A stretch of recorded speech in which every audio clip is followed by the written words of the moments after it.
Алексей работал на небольшом деревообрабатывающем комбинате в поселке Ягодный, что стоял на краю Урала. Поселок был маленький, с деревянными домами, обшитыми вагонкой и узкими улицами, где зимой снег не чистили, а просто утрамбовывали валенками. Он водил грузовик и доставлял древесину из леса на пилораму. Работа была не из легких, особенно зимой, когда техника отказывалась заводиться, а дорогу приходилось пробивать вручную. Но Алексей не жаловался. Он был человеком тайги, сдержанный, выносливый, привыкший к одиночеству и тишине. В выходные он любил уходить в лес, не только поохотиться, но и просто побыть среди деревьев. Там, среди молчаливых елей и берез, он чувствовал себя по-настоящему живым. Мясо добывал только по нужде. Больше, чем нужно, никогда не брал. Уважал лес, как живое существо. Однажды осенним днем он отправился в лес за брусникой. День был пасмурный, воздух пах сырой листвой и грибами. Лес казался особенно тихим, как будто что-то затаилось. Вдруг он услышал странный звук. Это было нечто среднее между скулящим плачем и протяжным воем. Звук отзывался в груди тревожным эхом. Алексей замер, прислушался. Звук повторился. Жалобный, будто кто-то звал на помощь. «Волк?» — подумал он. «Днем? Странно». Но пошел дальше, хотя тревога не отпускала. Звук становился все громче, почти истошным. Алексей почувствовал, как по спине пробежал холодок. Он сбавил шаг, раздвинул ветки можжевельника и замер. Под кустом, прямо на влажной траве, лежал волчонок. Он был чуть больше охотничьего щенка, с рваным окровавленным ухом и глубокой зияющей раной на боку. Он не выл, больше не мог. Только слабо скулил, как будто плакал. Алексей осмотрелся. Ни следов стаи, ни звуков. Совсем один. Увидев человека, волчонок не зарычал и не попытался убежать. Он просто замолчал, посмотрел в глаза, и в этом взгляде было все. Страх, боль, надежда. Как будто он понимал, что от этого человека зависит его жизнь. Алексей присел на корточки медленно, без резких движений. Протянул руку. Волчонок не шевельнулся. Алексей погладил его по голове.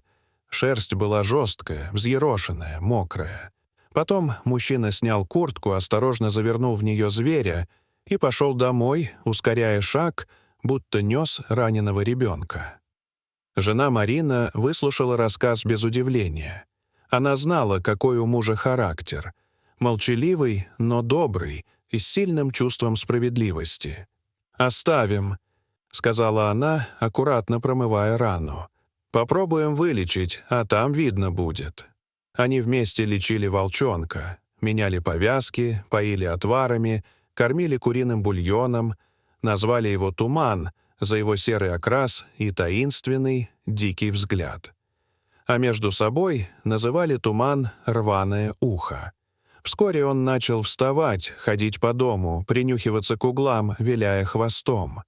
Он был тихим и неагрессивным. В нем чувствовалось уважение к людям, которых он принял за своих. Прошел год. Туман вырос в большого сильного волка с гордой осанкой и блестящей шерстью. Он не был домашним псом. Не прыгал, не ластился, не лаял. Но всегда подходил, когда Алексей возвращался с работы, садился рядом и долго смотрел вдаль. Местные волка побаивались. «Волк, он и есть волк», — говорили соседи. «Сегодня добрый, а завтра перекусит кого». Пришлось переселить Тумана в вольер. Крепкий, просторный, с будкой и навесом. Алексей сам строил его старательно, с заботой. Но Туман стал тосковать. Он не выл, он пел. По ночам его голос разносился по округе, тянущийся, грустный, будто сердце рвется на части. Он почти не ел. Его глаза потускнели. Алексей не спал. Он понимал, волка нельзя держать в клетке. Это против его природы. «Пора», — сказал он однажды Марине. Отпустим его. Он заслужил свободу. Поздним вечером Алексей открыл ворота. Семья вышла попрощаться. Туман стоял, не двигаясь, словно не веря. Потом посмотрел на них. Долго, внимательно, как будто в последний раз запоминал лица. Молча повернулся и ушел в темноту, растворяясь между деревьев. Прошло 2 года. Зима была особенно снежной. Алексей снова пошел в лес, на охоту. Он шагал сквозь метель, чувствуя, как холод пробирает до костей. Шел медленно, осторожно, следя за каждым шагом. И вдруг хруст, щелчок, резкая боль. Он угодил ногой в капкан. Капкан был жесткий, браконьерский, без маркировки.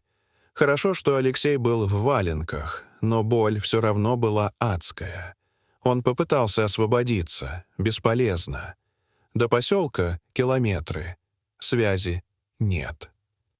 Темнело. Он сел на рюкзак, передохнул. Потом начал ползти. Полз, стиснув зубы, вытягиваясь вперед руками, цепляясь за насты ветки. Снег забивался за шиворот, лицо било об корни, но он знал. Останется, замерзнет.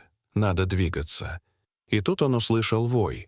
Протяжный, сильный, хищный. Потом второй, слева. И еще один, справа. Волки. Стая. Он замер. Сердце застучало в висках. Все. Конец. Перед ним появился вожак. Крупный, уверенный, с янтарными глазами. Шел не торопясь, но решительно. Алексей приготовился к худшему. Но тут взгляд его упал на разорванное ухо. Он узнал его. «Туман», — прошептал Алексей. «Туман. Рваное ухо». Волк остановился, замер. Присмотрелся. Узнал. И завилял хвостом. Но остальные волки приближались, рычали. Туман резко развернулся, встал между ними и человеком, зарычал громко, угрожающе. Он защищал своего человека. Алексей снова начал ползти. А рядом шел Туман. Не отходил ни на шаг, оборачиваясь, сдерживая стаю. Так они и шли. Человек и волк. Как когда-то, но теперь роли поменялись. Спустя почти 2 часа они добрались до опушки. Поселок был близко. Снег светился в свете фонарей, дымились трубы. Алексей обернулся. Туман стоял у края леса. «Спасибо, Туман», — сказал Алексей. «Спасибо, что не забыл, что спас меня». Волк задержался еще на мгновение и исчез в лесу. Алексей постучал в дверь своего дома. Жена бросилась к нему, закутывая в одеяло, глядя с тревогой и слезами. «Я в порядке», — улыбнулся он, благодаря старому другу. А где-то в тайге раздался вой, не зловещий, а как прощание и обещание. «Я рядом, я помню». Дорогие зрители, что вы думаете об этой истории? Расскажите, пожалуйста, в комментариях. А если вам понравилось это видео, то ставьте лайк и подписывайтесь на наш канал. До свидания.